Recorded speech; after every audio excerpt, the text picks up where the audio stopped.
बिस्मिल्लाहिर्रहमानिर्रहीम। Dear students, अस्सलाम वालेकुम। मैं हूं सैयद समर अब्बास। आज हम केमिस्ट्री 9th के यूनिट नंबर 1 से लेक्चर नंबर 20 को डिस्कस करेंगे। डियर स्टूडेंट्स, हमारा आज का टॉपिक है फ्री रेडिकल्स। तो ये फ्री रेडिकल्स क्या होते हैं, इसके बारे में डिफ़ाइन करने से पहले आप लोगों को मैं थोड़ा सा इंट्रोडक्शन दे देता हूँ।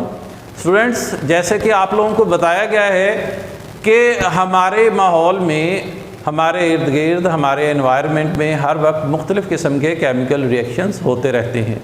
इन केमिकल रिएक्शंस के दौरान कुछ मॉलिक्यूल्स या कुछ कंपाउंड्स या कुछ एलिमेंट्स इलेक्ट्रॉन्स का तबादला करते रहते हैं।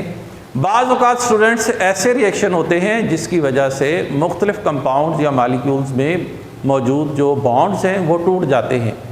इन बॉन्ड्स के टूटने से इन एटम्स, इन एलिमेंट्स, इन मॉलिक्यूल या इन कंपाउंड्स के अंदर मौजूद जो एटम्स हैं वो एक दूसरे से अलग हो जाते हैं।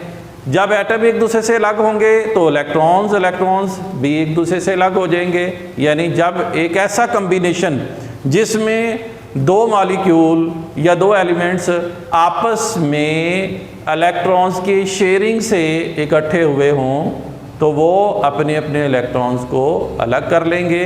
तो ऐसे रिएक्शन के दौरान जब ये अपने अपने इलेक्ट्रॉन्स को अलग कर लेंगे तो अपने इलेक्ट्रॉन्स को लेकर ये अलग हो जाएंगे और एक ऐसी हालत में मौजूद होंगे जिसे हम फ्री रेडिकल या फ्री फॉर्म ऑफ रेडिकल का नाम देते हैं। तो हम देखते हैं सबसे पहले इसकी डेफिनेशन। यानी आपको ये बात समझ आ गई कि हमारी नेचर में जब कुछ रिएक्शंस के बाद कुछ मॉलिक्यूल्स किसी वजह से फ्री हो जाते हैं, किसी के साथ अभी अटैच नहीं होते किसी ख़ास वजह से। इसके पीछे मुख्तलिफ़ रीज़न्स हैं, एनर्जी का एब्जॉर्ब होना, तो इस वजह से ये बॉन्ड्स के टूटने की वजह से बन जाते हैं। तो पहले हम डेफिनेशन देखते हैं इसकी स्टूडेंट्स। तो इसकी डेफिनेशन कुछ इस तरह से है, atoms are group of atoms. यानी ये एक एटम भी हो सकता है, ये एटम्स भी हो सकते हैं, एटम्स का एक ग्रुप भी हो सकता है। Having odd number of unpaired और अनशेयर्ड इलेक्ट्रॉन्स। तो स्टूडेंट्स, अब ये जो चीज़ है जहाँ हमने कहा कि अनपेयर्ड, तो इसका मतलब है इन्होंने आपस में क्या किया होगा, कोई पेयरिंग की होगी, कोई शेयरिंग की होगी, या फिर समटाइम्स ऐसे भी हो जाता है कि शेयरिंग के ख़त्म होने के बाद एक एटम के पास एक सिंगल इलेक्ट्रॉन बच जाए जो कि वो दूसरे के साथ शेयर करता हो, या फिर ये जो इलेक्ट्रॉन्स हैं ये ऑड नंबर्स में हों। आप लोगों को पता है कि ऑड नंबर्स क्या होते हैं, which are not divisible by 2। ठीक है स्टूडेंट्स, तो अब ये उन इलेक्ट्रॉन्स को किसी के साथ शेयर करने के लिए तैयार होते हैं जब तक कि कोई दूसरा एटम या कोई दूसरा मॉलिक्यूल उसके साथ रिएक्शन नहीं करता। वो उस अनपेयर्ड या अनशेयर्ड इलेक्ट्रॉन को अपने साथ रखते हैं और यही अनपेयर्ड जो इलेक्ट्रॉन है ये उनके फ्री होने की एक निशानी बन जाता है। तो स्टूडेंट्स, जब हम एक फ्री रेडिकल को रिप्रेजेंट करेंगे, उसको जाहिर करेंगे, तो देखें हम उस रेडिकल के ऊपर एक डॉट को शो करेंगे। जैसे मैंने यहाँ पे हाइड्रोजन के ऊपर एक डॉट को शो किया है, इसी तरह क्लोरीन के ऊपर एक डॉट को शो किया है, और इसी तरह हमने यहाँ पर मिथाइल के ऊपर CH3 के ऊपर एक डॉट को शो किया है। अब हम नेक्स्ट स्टेप की तरफ आते हैं और यहाँ स्टूडेंट्स हम ये देखेंगे कि फ्री रेडिकल्स कैसे बनते हैं। जैसे मैंने आपको बताया कि हमारी नेचर में हर वक्त मुख्तलिफ़ किस्म के फ्री रेडिकल्स बन रहे हैं, और आगे चल के मैं आप लोगों को ओजोन के बारे में भी बताऊँगा कि हमारी जो ज़मीन है, हमारी जो अर्थ है, उसके मुख्तलिफ़ किस्म की जो लेयर्स हैं, एटमॉस्फेरिक लेयर्स जो हैं, उनमें एक लेयर के अंदर ओजोन मौजूद है और वहाँ पर भी ये रिएक्शंस हो रहे हैं।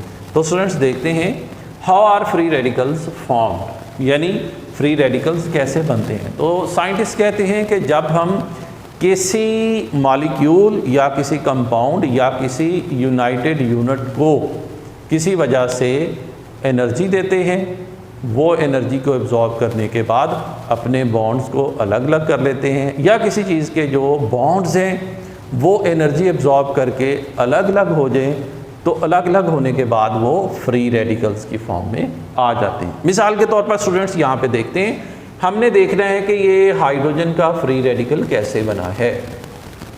तो स्टूडेंट्स मैंने आपको भी बताया था कि ये एक रिएक्शन के बाद बना है। तो हम देखते हैं कि ये कैसे बना होगा। अगर मैं आपके सामने यहाँ दो हाइड्रोजन्स को बनाऊं जो आपस में एक मॉलिक्यूल बनाए हुए थे, ये जो इनके सेंटर में स्टूडेंट्स मैंने एक डॉट और एक क्रॉस शो किया है, असल में ये इन दोनों के दरमियान एक बॉन्ड था, लेकिन हमने एनर्जी देकर इस बॉन्ड को ब्रेकअप कर दिया, हमने इसे तोड़ दिया। अब इस एनर्जी के आने के बाद दोनों के दरमियान जब ये बॉन्ड टूट जाएगा तो दोनों अपने अपने इलेक्ट्रॉन्स लेकर अलग हो जाएंगे। तो स्टूडेंट देखें, हमने वैसे आपको समझाने के लिए यहाँ पर क्रॉस का जो साइन बताया था, क्योंकि ये डॉट एंड क्रॉस के साथ भी आप शो कर सकते हैं। अब मैं अगर इसे यूं भी शो कर दूं कि जैसे कि आप लोग आगे चलकर कोवेलेंट बॉन्डिंग में ये समझेंगे, तो ये वाला इलेक्ट्रॉन अपना इलेक्ट्रॉन लेके अलग हो जाएगा, ये वाला अपना इलेक्ट्रॉन लेकर अलग हो जाएगा। और इस तरह से स्टूडेंट्स जब ये अपने अपने इलेक्ट्रॉन्स लेकर एक दूसरे से सेपरेट हो जाएंगे तो ये बनाएंगे फ्री रेडिकल्स। तो इस तरह हमने देखा कि ये जो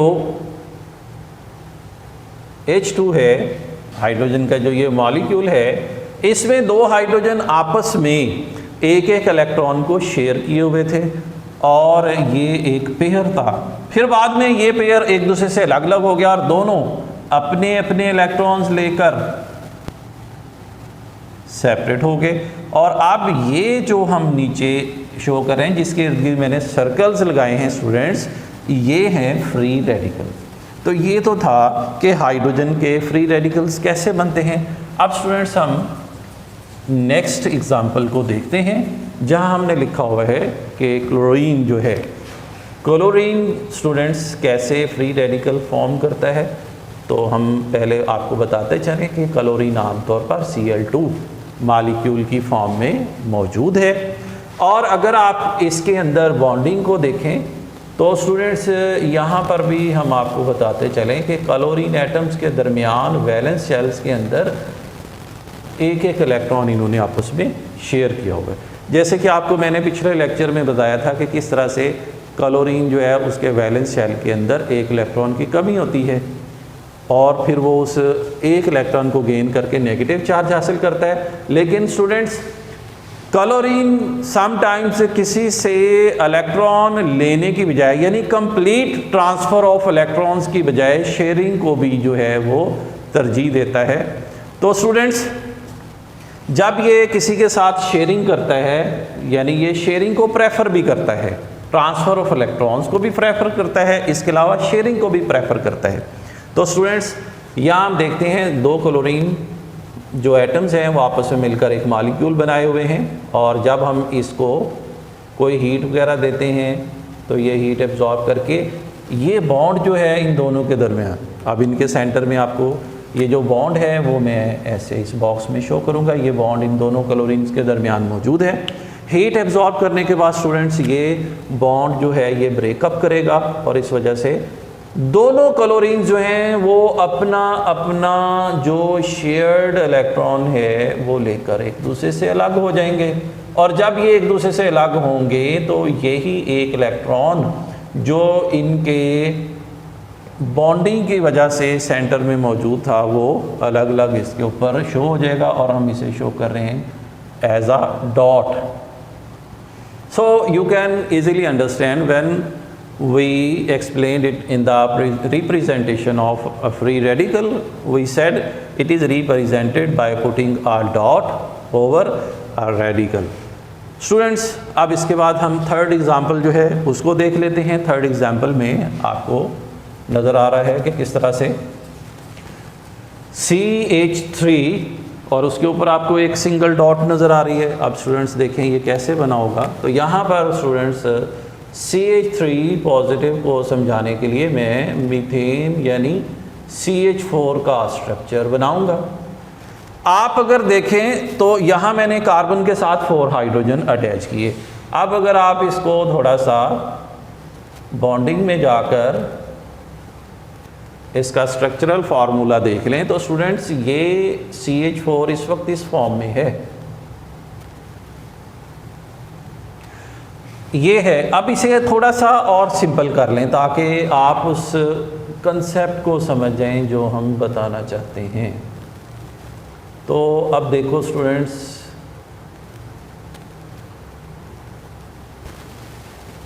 यहाँ हमने एक सिंगल बॉन्ड को शो करने के लिए 2 इलेक्ट्रॉन्स जो हैं वो शो किए हैं। एक हाइड्रोजन यहाँ हमने शो कर दिया, second, third and fourth hydrogen. So अब अगर हम कहें कि हम इसे हीट देते हैं, ये हीट एब्जॉर्ब करेगा ये मॉलिक्यूल आफ्टर एब्जॉर्बिंग हीट, तो ये वाला बॉन्ड जो है ये बॉन्ड ब्रेक करेगा, जिस वजह से this hydrogen will take its electron and goes away. ये हाइड्रोजन चला जाएगा अपना इलेक्ट्रॉन लेकर। तो ये देखें यहाँ पे फर्स्ट वाली एग्जांपल ये बन गई। और अब इसके पास क्या रह गया, अगर आप स्टूडेंट्स गौर करें, इसके पास 3 हाइड्रोजन एक कार्बन के साथ रह गए हैं। और फिर एक चीज़ और नोट करें, ये जो मैंने रेड सर्कल में शो किया है ये एक सिंगल इलेक्ट्रॉन रह गया। पहले स्टूडेंट्स ये शेयरिंग में था, इसने पेयरिंग की हुई थी, लेकिन अब हाइड्रोजन चूँकि इससे अलग हो गया है, लिहाजा ये वाला जो सिंगल इलेक्ट्रॉन है ये यहाँ पर इसके पास बच जाएगा। और अब इसी कंपाउंड को हम स्टूडेंट्स यूँ लिखेंगे CH3 and by putting a dot over it. So students ये है CH3 और ये फ्री रेडिकल की फॉर्म में इस तरह से बनता है। तो मुझे उम्मीद है आपको ये बात समझ आ गई होगी स्टूडेंट्स। अब स्टूडेंट्स हम नेक्स्ट पॉइंट की तरफ आते हैं। Our next point is about the properties of free radicals. के ज़ाहिर है फ्री रेडिकल्स जब बनते हैं तो डेफिनेटली ये अपने इर्द गिर्द मुख्तलिफ़ चीज़ों पर असरअंदाज भी होते हैं, उनके साथ कुछ रिएक्शंस करने की कोशिश करते हैं। तो स्टूडेंट्स अब हम इनकी कुछ प्रॉपर्टीज़ को डिस्कस करने वाले हैं। फ़र्स्ट ऑफ़ ऑल हम देखते हैं कि free radicals are extremely reactive. तो ज़ाहिर है अब एक ऐसा मॉलिक्यूल या एक ऐसा यूनिट या कोई ऐसी शय जिसके पास इलेक्ट्रॉन्स जो हैं वो बॉन्डिंग के लिए मौजूद हैं, यानी एक ऐसा बंदा जिसके पास इन्वेस्टमेंट के लिए कोई रकम मौजूद होगी तो वो लाजमी कोशिश करेगा कि वो कहीं ना कहीं उन पैसों को इन्वेस्ट कर ले, कहीं पर कोई बिजनेस करे। इसी तरह स्टूडेंट्स अगर किसी एटम के पास like this carbon has this free electron, so अगर हम उसी को एग्जांपल के तौर पर लें कि अगर किसी इंसान के पास भी कोई थोड़ी बहुत अमाउंट होगी तो वो डेफिनेटली कोशिश करेगा वो कोई बिज़नेस करे, किसी के साथ पार्टनरशिप करे, किसी के साथ शेयरिंग करे। तो स्टूडेंट्स वो दूसरों के साथ क्या करेगा, कोई ना कोई बिज़नेस करने की कोशिश करेगा। इसी तरह अगर एक एटम के पास एक्स्ट्रा इलेक्ट्रॉन्स मौजूद हों तो वो उन इलेक्ट्रॉन्स के ज़रिए से किसी के साथ रिएक्शन करने की कोशिश करेगा। सो चूँकि ये जो रेडिकल्स हैं इनके पास फ्री इलेक्ट्रॉन्स मौजूद होते हैं, लिहाजा ये बड़ी जल्दी किसी के साथ रिएक्ट कर जाते हैं। सेकंड पॉइंट है students, it has tendency to complete its valence shell. क्योंकि हमेशा ये बात आपने याद रखनी है कि जब भी बॉन्डिंग होती है, आप लोगों को बड़ी क्लासेस में जाके स्टूडेंट्स ये बात समझाई जाएगी कि हमेशा जो शेयरिंग होती है या जो पेयरिंग होती है ये वैलेंस शेल में मौजूद इलेक्ट्रॉन्स के आपस में होती है। यानी जो सबसे बाहर वाला शेल है जिसे हम वैलेंस शेल कहते हैं, उस वैलेंस शेल में जो इलेक्ट्रॉन्स हैं उन्हें हम वैलेंस इलेक्ट्रॉन्स कहते हैं। और यही वैलेंस इलेक्ट्रॉन दूसरे एटम के वैलेंस इलेक्ट्रॉन्स के साथ जब शेयरिंग करते हैं, जब पेयरिंग करते हैं, तो इस तरह से फिर वो कोई नया बॉन्ड बना लेते हैं। सो ये जो वैलेंस शेल हैं इनके अंदर मौजूद जो इलेक्ट्रॉन्स हैं वो एक दूसरे से मिलते हैं। And now we can say these free radicals have the tendency, तो इनके अंदर ट्रेंड पाया जाता है। स्टूडेंट्स ये चाहते हैं कि हम अपना वैलेंस शेल कंप्लीट करें। जैसे कि यहाँ पर आप देखें कार्बन जो है, यहाँ पर ये हमें इसके साथ कार्बन के वैलेंस शेल के अंदर आपको 4 इलेक्ट्रॉन्स नज़र आ रहे थे, 3 के साथ ये बॉन्डेड है, 4th फ्री है। अगर हम दोबारा से ये हाइड्रोजन इसके साथ मिलाएं या ये कहें कि ये इस बात की टेंडेंसी रखता है कि ये हाइड्रोजन को अपने साथ मिला सकते हैं। अब थर्ड पॉइंट है students, it loses or gains energy to complete duplet or octet. तो ये चीज़ हम जिस वक्त हाइड्रोजन की एग्जांपल दे रहे थे वहाँ पर भी ये बात कह रहे थे। मैं यहाँ पे आपको अगेन ये पॉइंट समझा देता हूँ कि जब कोई एटम अपना वैलेंस शेल, सपोज हाइड्रोजन है, हाइड्रोजन को हमने यूँ शो किया हुआ है, इसके ऊपर एक डॉट लगाया हुआ है। अगर स्टूडेंट्स हम एक ड्रॉ करें इसकी डायग्राम को तो आप कहेंगे कि ये एक हाइड्रोजन है जिसके पास एक ही शेल है और उसमें एक इलेक्ट्रॉन है। तो स्टूडेंट्स अब रूल के मुताबिक इसका जो फर्स्ट शेल है उसके अंदर 2 इलेक्ट्रॉन्स होने चाहिए। यानी अगर आप देखें तो ये किसी के साथ रिएक्ट करके उससे एक इलेक्ट्रॉन ले लेगा और अपना जो शेल है उसे कंप्लीट करेगा और उसमें 2 इलेक्ट्रॉन्स ये कंप्लीट करेगा। The tendency to complete 2 electrons in a shell, तो that is called duplet rule. तो अगर वो 8 को करेगा तो फिर वो ऑक्टेट रूल को फॉलो करेगा। तो स्टूडेंट्स अब हम ज़रा इस लास्ट पॉइंट के साथ एग्जांपल को समझते हैं। जैसे कि क्लोरीन है, क्लोरीन के बारे में मैं आपको पहले भी बता चुका हूँ। तो यहाँ हमने कहा कि सनलाइट की मौजूदगी में, सनलाइट जो है इसको हमने ये लिखा कि ये ज़रा मॉडरेट टेम्परेचर जो है उसको शो करती है। तो उसमें स्टूडेंट्स एक क्लोरीन मॉलिक्यूल 2 क्लोरीन एटम्स में डिवाइड हो गए। यहाँ पर आपने देखना है कि ये जो Cl2 है स्टूडेंट्स ये एक मॉलिक्यूल है, जबकि यहाँ पे हमने लिखा 2Cl यानी Cl फ्री रेडिकल्स 2 हैं। ये ऐसे ही है कि जैसे आपको मैंने क्लास में एक एग्ज़ाम्पल दी थी कि एक इंसान है, उसके पास 100 रुपीज़ का एक सिंगल नोट है।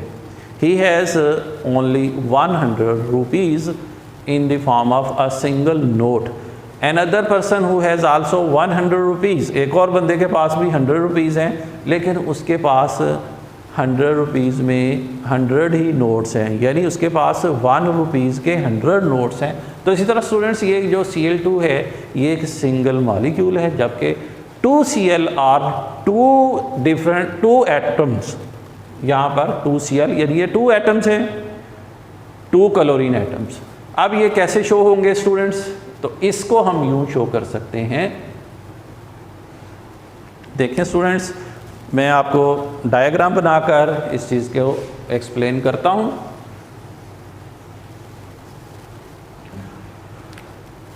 First of all Cl2, students हम जो क्लोरीन है उसका वैलेंस शेल जो है उसे शो करेंगे। As you know, each chlorine has 7 electrons in its valence shell, so we are just going to show only the valence shell. So the inner shells are not shown in the bonding most of the time when you want to save your time. 2 to 4 to 6 and 1 7.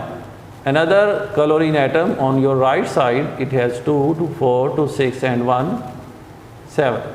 So if you clearly see this bonding between 2 chlorine atoms, it shows a bond which has made it a stable unit Cl2. This is Cl2. But when we apply some energy, this molecule splits.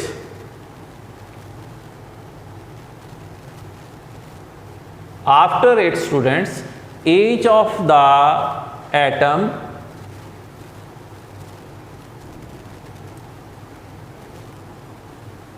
takes away its electron. I am showing these electrons in bold. So students, these were the paired electrons, the bonded electrons, but now after the breakage of this bond, these 2 electrons are separated. So this combination was Cl2 and this is Cl with a single unpaired electron. You can see this is a pair, this is another and this is another. These are 1 2 3 pairs and 1 single electron. This 1 single electron is unpaired. This is paired. These are also paired, but this is unpaired electron, and this unpaired electron is shown in the form of a dot over this. So this chlorine is also shown like this style. So you can clearly see on your left side it is Cl2 in the form of a molecule, but after applying the energy, when the bond breaks, these two molecules are separated from each other and they form two different and separate atoms. This is Cl, this is Cl, and you can collectively say this is 2Cl, and you can say these are two chlorine radicals. This combination is shown here in this diagram. I think you have understood it completely. Now we come to the next example, that is CH4. I have shown the same example here in the bottom of this side. So you can clearly see the formation of CH3. Students, यहाँ आपने एक चीज़ और देखनी है, चाहे आप इसे लिख दें CH3, चाहे आप लिख दें H3C, जब आप ऑर्गेनिक केमिस्ट्री पढ़ेंगे तो वहाँ पर ये कोई प्रॉब्लम नहीं होगा कि आप H को पहले लिख दें या H को बाद में लिख दें। तो स्टूडेंट CH3 जो है ये CH4 के स्प्लिट होने से एक CH3 रेडिकल और हाइड्रोजन रेडिकल में कन्वर्ट हो जाता है। सो ये हमारा टॉपिक यहाँ तक कंप्लीट हुआ। अब उसके बाद इसके साथ है एक छोटा सा और टॉपिक, दो ये टॉपिक है students difference between ions and radicals. As you know, ions and radicals have charges. Some of the ions which have electrons on them and they show negative charge, and some of the ions which lose electron to possess positive charges. But a radical always has electrons on it. These are odd number of electrons and unpaired. So here is the difference. First of all, these are the atoms which bear any charge. अब ये जो any charge है, ions जो हैं ये positive charge भी रख सकते हैं स्टूडेंट्स और नेगेटिव चार्ज भी रख सकते हैं। और हम बड़ी डिटेल से ये बात कर चुके हैं कि किस वजह से पॉजिटिव आयन बनता है, किस वजह से नेगेटिव आयन बनता है, आपको इस चीज़ का पहले से बता दिया गया है। Other point is student, these are the atoms that have odd number of electrons. यानी जैसे हमने यहाँ पर एक ऑड नंबर ये 1 जो है शो किया, यानी इसमें आपको ट्रांसफ़र ऑफ इलेक्ट्रॉन्स नहीं नज़र आ रहे, जैसे कि मैंने अभी आपको बताया था कि यहाँ पर ब्रेकेज ऑफ बॉन्ड की वजह से ये सिचुएशन बनती है। Point number 2 students, on ion side they exist in a solution और इन आ क्रिस्टल लैटिस। तो स्टूडेंट्स, अगर हम कहें कि एक सोल्यूशन हम तैयार करते हैं और उस सोल्यूशन के अंदर, जैसे आप कह दें कि आप किसी पॉट के अंदर या किसी गिलास में थोड़ा सा वाटर लें, उसमें सोडियम क्लोराइड जो कॉमन टेबल साल्ट है वो इसके अंदर आप मिक्स करें, तो स्टूडेंट्स आप देखेंगे कि ये जो टेबल साल्ट है, ये जो NaCl है सोडियम क्लोराइड, ये उसके अंदर डिज़ोल्व हो जाता है। उसके डिज़ोल्व होने के पीछे रीज़न ये है कि इसमें सोडियम और क्लोराइड आयन एक दूसरे से सेपरेट हो जाते हैं। तो पता चला कि एक सोल्यूशन के अंदर चार्जेस या आयन्स सेपरेट हो जाते हैं। Okay, or you can say कि if you want to see the existence of charges, where can you find the charges? You can find the charges in a solution like NaCl and water।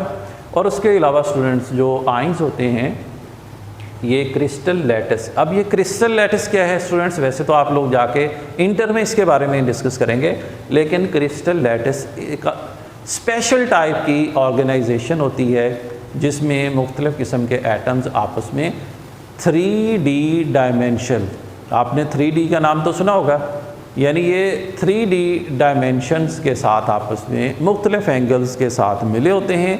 और ये आपने याद रखना है कि मुख्तलिफ़ किस्म के जो सॉलिड्स हैं स्टूडेंट्स, वो मुख्तलिफ़ किस्म के क्रिस्टल्स की फॉर्म में पाए जाते हैं। There are different type of crystals and you will study them in higher classes. Next point, on radical side, they can exist in a solution, so as well as air। तो students ये air के अंदर ions जो हैं इनके मुकाबले में radicals को बता रहे हैं कि ये एयर के अंदर मौजूद हो सकते हैं।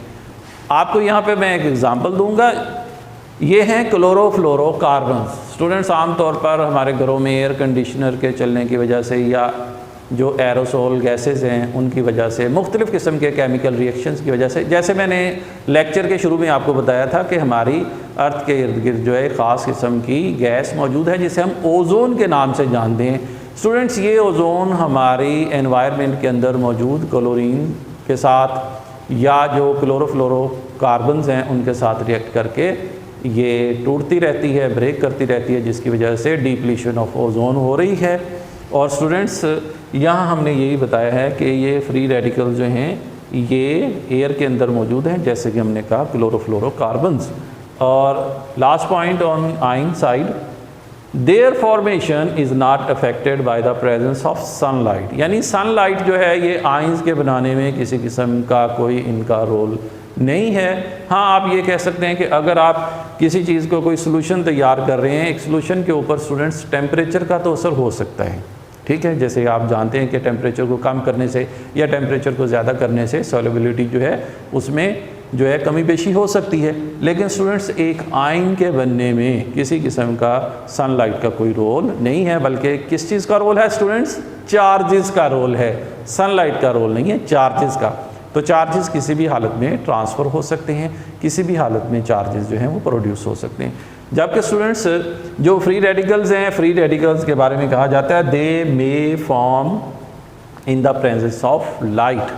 तो स्टूडेंट्स, यहाँ पर भी आप बड़ी क्लासेस में जाकर कुछ रिएक्शंस पढ़ेंगे जहाँ आपको बताया जाएगा कि जैसे जैसे टेम्परेचर में इजाफा होता है वैसे वैसे रिएक्शंस फास्ट हो जाते हैं। तो अक्सर ऐसी चीज़ें हैं जो नॉर्मल सनलाइट में भी रिएक्शन स्टार्ट कर देती हैं। फ्री रेडिकल्स उन्हीं की एक एग्जांपल है कि सनलाइट की मौजूदगी में ये रिएक्शन चलते रहते हैं और फिर ये नई चीज़ें बना देते हैं। तो स्टूडेंट्स, ये था हमारा आज का लेक्चर। उम्मीद है आपको काफ़ी बातें समझ आ गई होंगी। इंशाल्लाह अगली दफ़ा नए टॉपिक के साथ दोबारा हाज़िर होंगे। तब तक के लिए अल्लाह हाफिज़ एंड स्टे हैप्पी।